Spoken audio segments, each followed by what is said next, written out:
ایک معنی میں بادشاہ اسے کافر بھی مانتے ہیں۔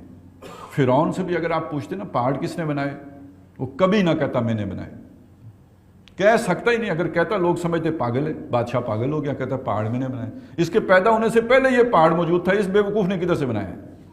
اتنی عقل تو مصریوں میں بھی تھی نا، سوال ہی نہیں پیدا ہوتا تھا اس کی اس بات کو کوئی مانتا۔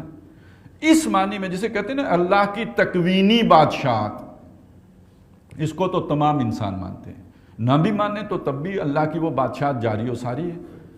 ہر انسان کے اوپر، اس کے دل کے اوپر کی دھڑکن پر کس کا اختیار ہے؟ انسان کا اپنا ہے یا اللہ کا ہے؟ میرا جسم میری مرضی، حالانکہ دل میری مرضی میں نہیں ہے تو کدھر مرضی؟ یعنی اتنا محمل کلام ہے، میرا جسم میری مرضی۔ ناخنوں پر تو اختیار نہیں، وہ خود بڑھ جاتے ہیں۔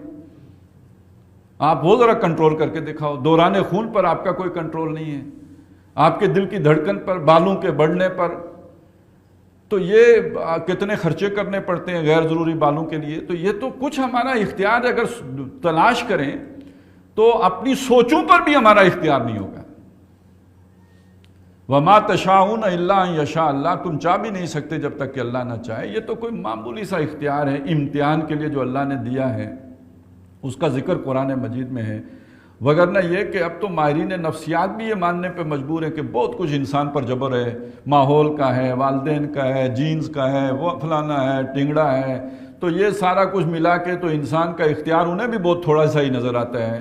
تو اصل بات تو یہ کہ اس اعتبار سے تو بادشاہ اللہ کو ماننے میں کوئی رکاوٹ نہیں ہے، آدمی مان ہی لیتا ہے۔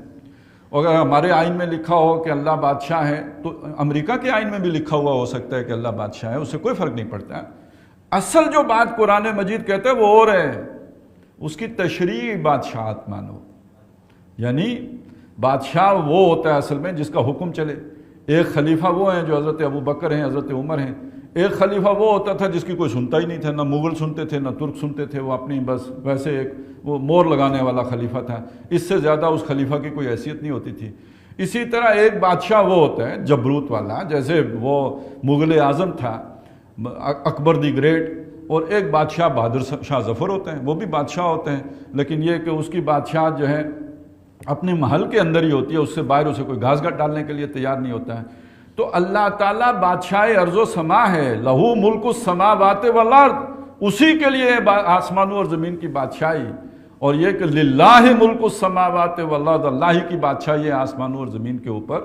تو یہ جو بادشاہی ہے اس کو انسانوں نے تسلیم کرنا ہے تشریع بادشاہی کو، کہ اللہ کے احکام کو نافذ کیا جائے۔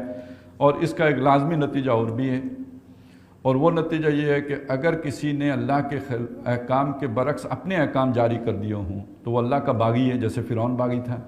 وہ اللہ کا باغی ہے جیسے نمرود باغی تھا۔ اور اگر ساری نوع انسانی اس بغاوت پر کمر بستہ ہو جائے تو ہے تو باغی ہی، اس نے اللہ کی بادشاہت قبول کرنے سے انکار کر دیا ہے، نہیں مانتی اس کو۔ اب جو اللہ پر ایمان لایا ہے اور اللہ کا وفادار ہے، وہ اگر باغیوں کا ساتھی ہے تو اللہ کا وفادار کیسے ہو گیا؟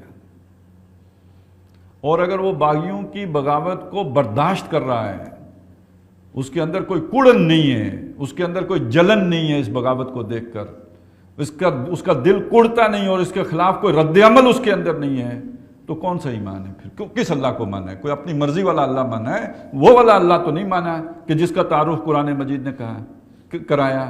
تو پہلی بات یہ سمجھ لیں وہ بادشاہ ہے۔ اللہ کو پہچاننا ہے تو اس کی یہ پہچان ہر وقت ذہن میں رہنی چاہیے کہ وہ بادشاہ ہے، اور اس کو اندر جو ہے اچھی طرح اپنے دل میں پیوست کرنے کی ضرورت ہے کہ اسے بادشاہ مانا ہے۔ تو پھر جن لوگوں نے بغاوت کی ہو ان کے ساتھ وفاداری اور دوستی اور یارانے ہو ہی نہیں سکتے۔ اللہ کے باغیوں کے ساتھ تعلق سوال ہی اس کا نہیں پیدا ہو سکتا ہے۔